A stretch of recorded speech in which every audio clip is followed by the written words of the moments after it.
আসসালামু আলাইকুম এভরিওয়ান। প্রথম দেখা গল্পের দ্বিতীয় পার্ট, আর এই গল্পে হিন্দি ভয়েস আছে, যেহেতু আমি হিন্দি এরকম পারি না তাই বাংলাতে দিয়ে দেবো। তো বেশি কথা না বলে গল্প শুরু করা যাক। আমি মেয়েটাকে বললাম, তুমি কথা বলতে পারো না? মেয়েটা মাথা না নিয়ে হ্যাঁ সম্মতি দিল। হায় হায়, কি বলে মেয়ে? কথা বলতে পারে, তাহলে বলছে না কেন? নিশ্চয়ই কোনো কারণ আছে, নাহলে একটা মানুষ সাদে চাইবে না চুপ করে থাকতে। মেয়েটা ব্যাগ থেকে একটা সিটি বার করলো। আমি মনে করছিলাম সিটিতে হিন্দি লেখা, কিন্তু না, সিটিটা বাংলাতে লেখা। আমি মোবাইলে ফ্ল্যাশ লাইটটা জ্বালিয়ে পড়তে লাগলাম। আসসালামু আলাইকুম সৌদিয়া মহাজয়, এই মেয়েটি ইন্ডিয়ান, এখানে কিভাবে এসেছে আমি জানি না। সকালে কাজে যাওয়ার সময় দেখি পরিত্যক্ত বিদ্যুতের খুঁটির উপরে বসে আছে। বিকালে ফিরার পথে দেখি সে এখানে বসে আছে। মেয়েটার প্রতি মায়া জমালো, হাত বাড়িয়ে কথা বলতে গেলাম, কিন্তু মেয়েটা যে বাক প্রতিবন্ধী সেটা জানতাম না। সে খাতার পৃষ্ঠা হিন্দিতে কি যেন লেখে, আমি আবার এসব বুঝি না, লেখা তো দূরের কথা। তারপরে মেয়েটাকে সাথে নিয়ে যেতাম, কিন্তু মেয়েটা একটা যুবতী মেয়ে, সাথে নিয়ে গেলে সমাজ ভালো চোখে দেখবে না। তারপরে আমি থাকি মেসে, মেয়েটাকে কিছু খাইয়ে কিছু টাকা দিয়ে দিলাম। আর হ্যাঁ, আপনাকে দেখে সরল সোজা মনে হয়েছে তাই আপনাকে ফলো করতে বলি। বলুন তো আজকাল কাকে বিশ্বাস করি? আশা করি বিশ্বাসে অমর্যাদা করবেন না। দায়িত্ব না নিতে পারলে অন্য কাউকে দেখিয়ে দিয়েন। ধৈর্য ধরে সিটিটা পড়ার জন্য ধন্যবাদ। সিটিটা পড়ে আমি হতাশ হলাম, এখানে তো কিছু উল্লেখ নেই। হতাশ হয়ে বললাম, ইংরেজি পারেন? মেয়েটা মাথা নাড়িয়ে না বললো। এখন আমি কি করি? কয়েক মিনিটে আমার মাথায় কতগুলো প্রশ্ন জমা হলো। কথা বলতে পারে কিন্তু বলতে পারছে না, এটা আবার কোন ধরনের সমস্যা ঠিক বুঝতে পারছি না। সকালে দেখতে হবে এই সমস্যার মানে কি। তবে সকাল হতে হতে আমার অবস্থার পরিস্থিতি এক থাকবে না ঠিকই ভালোভাবে বুঝতে পারছি। তারপর বললাম, আসো আমার সাথে। আমার এই বাক্যটি মেয়েটার মনে হয় অ্যাকসেপ্ট করতে অনেক কষ্ট হয়েছে। চোখের চশমাটা খুলে ডান হাত দিয়ে চোখের পানি মুছলো। আমি মেয়েটার চোখের পানির দিকে লক্ষ্য করবো কি চাই। দূরের ল্যাম্পপোস্টের আদো আলোতে আমার বেতাল হবার অবস্থা। সে করছিল মোবাইলে আলোটা মেয়েটার চোখের দিকে ধরি, তাতে করে যদি সে আঁখগুলো মন ভরে দেখতে পারি। যে নারী সবচেয়ে বেশি সুন্দর তার চোখ, সে নারী খুবই মায়া। যাই হোক, পরক্ষণে আবার নিজের দৃষ্টি সরিয়ে নিলাম। 2 দিন পর আমার বিয়ে। অন্য নারীর প্রেম মশগুল না হয়ে ভালো। বিধাতা মেয়েটাকে আমার কাছে ফাটিয়েছে, অন্য কারো কাছে ফাটালেও পারতো। যতটা সম্ভব নিজেকে হেফাজতে রাখতে হবে, কেননা একটা নারী পারে তার রূপ আর সৌন্দর্য দিয়ে নৈতিক পুরুষের মনে অনৈতিক চিন্তা প্রবেশ করাতে। সবার দৃষ্টিভঙ্গি যেন এক সেটা বলবো না। যাই হোক, আজ 4-5 মিনিট হাঁটলে নিজের বাড়িতে চলে আসবো। মেয়েটা আমার থেকে 2-3 হাত দূরে মেনটেন করে হাঁটতেছে। এখানে একটা বিষয় আমার মস্তিষ্কে আনাগোনা করতেছে, সেটা হচ্ছে বিশ্বাস, যেটা পৃথিবীতে এখনো আছে। মেয়েটা কোনো কিছু চিন্তা ভাবনা না করে আমাকে বিশ্বাস করেছে। আমার দেশে কয়টা ছেলেকে আপনি বিশ্বাস করতে পারবেন? হ্যাঁ, 99% বিশ্বাস করতে পারবেন। আর 1%-এর জন্য দেশের দর্শন হচ্ছে। আমি চাইলে সুযোগ নিতে পারতাম। আমাকে ভাবতে হবে মেয়েটা অসহায়, সে আমাকে অন্ধের মতন বিশ্বাস করছে। এখন যদি আমি সেই বিশ্বাসের সুযোগ নিই, তাহলে আমার মধ্যে আর পশুর মধ্যে তফাৎ কোথায়? নিজেদের মধ্যে দায়িত্ববোধ থাকলে আর দেশে এত দর্শন হতো না। তবে চিন্তার বিষয়, আমি সেই দায়িত্বটা নিজের মধ্যে কতক্ষণ ধরে রাখতে পারবো? যে চোখ দেখে ধাক্কাটা খেয়েছি, অন্যকে বলে কি লাভ? তারপর আমি আর মেয়েটা বাড়িতে চলে আসলাম। সারা বাড়িতে নিস্তব্ধতা, সবাই ঘুমিয়েছে। তারপর আমি আম্মুকে ডাক দিলাম। আম্মু এসে দরজা খুলে দিল, গুম গুম চোখে বললো, কেমন আছিস? আমি বললাম, আমি ভালো আছি, তুমি কেমন আছো?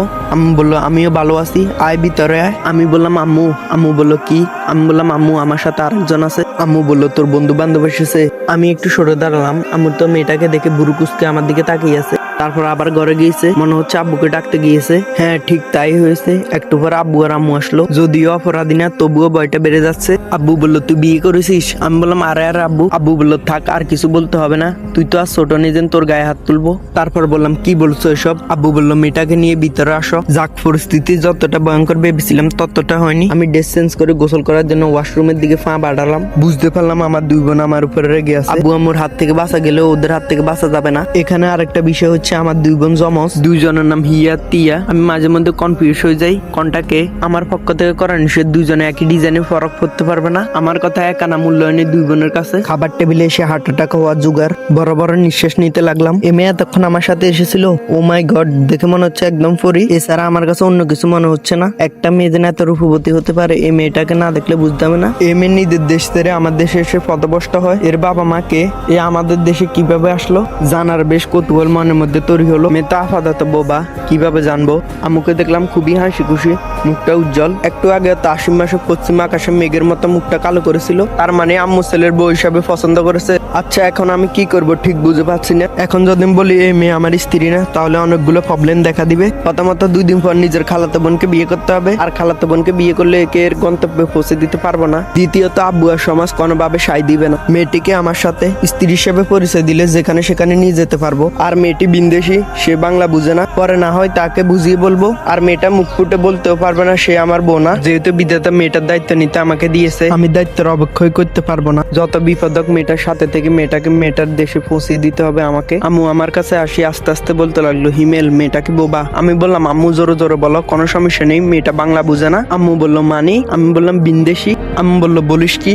আমি বললাম আম্মু বললো কিভাবে কি হলো? আমি বললাম তোমার বুঝে কাজ নেই, আব্বুকে যেয়ে বুঝাও। আম্মু বললো তুই আগে বলবি না, তুই বিয়ে করে ফেলেছিস, এখন কত বড় সমস্যা হবে তুই জানতে পারিস? আমি বললাম পৃথিবীতে সমস্যা বলতে কিছুই নেই, শুধু আমাদের মনের ভয় আর সঠিক ভাবনা চিন্তার অভাব। আম্মু বললো বড় বড় লেকচার না দিয়ে মেয়েটাকে বল তার ভাত লাগবে কিনা। আমি বললাম এটা বলার কি আছে, দেখছো না মেয়েটার খিদে লেগেছে, আরো ভাত দাও। আমি ভাত খেয়ে এসে দেখি আমার রুমে আমার দুই বোন দাঁড়িয়ে আছে। আমি বললাম কেমন আছিস তোরা? তারা দুজন চুপচাপ। আমি বললাম কি হয়েছে? ইয়া বললো তিয়া ওনাকে আমাদের পেমেন্ট দিয়ে চলে যেতে বল। আমি বললাম ওমা কিসের পেমেন্ট? তারা বললো রুমটা গুছিয়ে দেওয়ার টাকা। আমি বললাম ওয়েট করো, মনে হয় 10 টাকা বাংতি আছে। ইয়া বললো তিয়া ওনাকে বলে দাও 1000 টাকা দিতে হবে। আমি বললাম এটা তো রীতিমতো ডাকাতি। ইয়া বললো যেটা মনে করো সেটা, না হলে বউ নিয়ে রুমে যেতে দিব না। যাক বাবা, বিয়ে না করে জরিবে না, কিছু করার নেই, দিতে হবে। তারপরে ওদেরকে টাকা দিয়ে রুমে চলে গেলাম। আমি হাই তুলতে তুলতে বিছানা গায়ে লিয়ে দিলাম। আমার হঠাৎ করে মনে হলো আমি আজ একা না, আমার সাথে এক অতিথি আছে। আমার ভাবনা চিন্তার মাঝখানে মেয়েটা রুমে আসলো। মেয়েটার চোখগুলো রাগের লাল হয়ে গেছে।